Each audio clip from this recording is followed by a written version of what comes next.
বাঙালি অস্মিতা ইস্যুতে তৃণমূল নেত্রীকে পাল্টা জবাব অসমের মুখ্যমন্ত্রীর। অসমে তারা নিজের লোকেদের সঙ্গে লড়াই করে না, মুসলিম অনুপ্রবেশ রুখতে লড়াই করছে, এক্সপোস্টে দাবি অসমের মুখ্যমন্ত্রীর। ওনারা যখন অসমে ভূখণ্ড সংস্কৃতি পরিচয় রক্ষা করছে তখন তৃণমূল নেত্রী রাজনীতি করার সিদ্ধান্ত নিয়েছেন, এক্সপোস্টে জবাব হিমন্ত বিশ্ব শর্মার।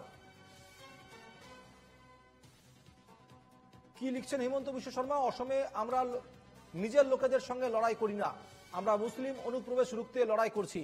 অসমে এরকম অনেক জেলা রয়েছে যেখানে হিন্দুরাই সংখ্যালঘু, এটা কোনো রাজনৈতিক ইস্যু নয়।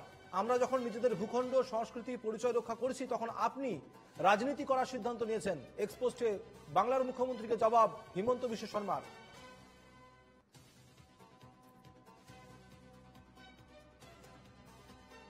সৌরজ্যোতি বন্দ্যোপাধ্যায় রয়েছেন এই মুহূর্তে আমাদের সঙ্গে, চলে যাবো সৌরজ্যোতির কাছে। সৌরজ্যোতি, বাঙালি অস্মিতা নিয়ে যখন মুখ্যমন্ত্রী মমতা বন্দ্যোপাধ্যায় অসমের মুখ্যমন্ত্রীকে তোপ দেখেছেন এক্সপোস্টে, তার পাল্টা জবাব দিলেন অসমের মুখ্যমন্ত্রী হিমন্ত বিশ্ব শর্মাও।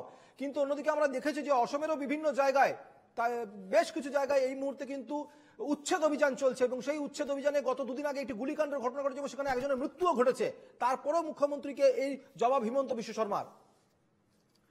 দেখো, মুখ্যমন্ত্রী মমতা বন্দ্যোপাধ্যায় তিনি আজকেই সামাজিক মাধ্যমে বার্তা দিয়েছিলেন, অসমে প্রেক্ষাপট উল্লেখ করেছেন তিনি, এবং তার পাল্টা তারপরেই আমরা দেখছি যে অসম প্রদেশের যিনি মুখ্যমন্ত্রী হিমন্ত বিশ্ব শর্মা, তিনি মুখ্যমন্ত্রীকে প্রত্যুত্তর দিয়েছেন এবং তিনি জানিয়েছেন যে তারা অত্যন্ত সাহসিকতার সঙ্গে এই মুহূর্তের অসমে যেভাবে নাগরিকত্বের পরিস্থিতি তৈরি হয়েছে তার বিরুদ্ধে লড়াই করছেন।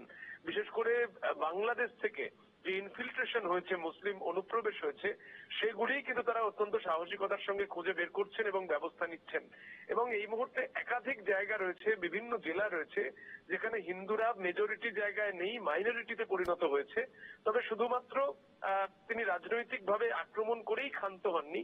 তিনি লিখেছেন যে বাংলা, আসামিজ, বড়ো এবং হিন্দি সমস্ত ভাষা এবং সমস্ত সম্প্রদায় তারা আসামে বসবাস করেন এবং কোন সিভিলিয়ান যাতে সমস্যার মধ্যে না পড়েন সেই বিষয়টি দেখা তার দায়িত্বের মধ্যে রয়েছে, সংস্কৃতিকে সংরক্ষণ করা তাদের দায়িত্বের মধ্যে রয়েছে।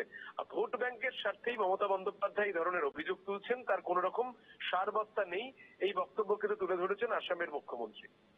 ধন্যবাদ সৌরজ্যোতি।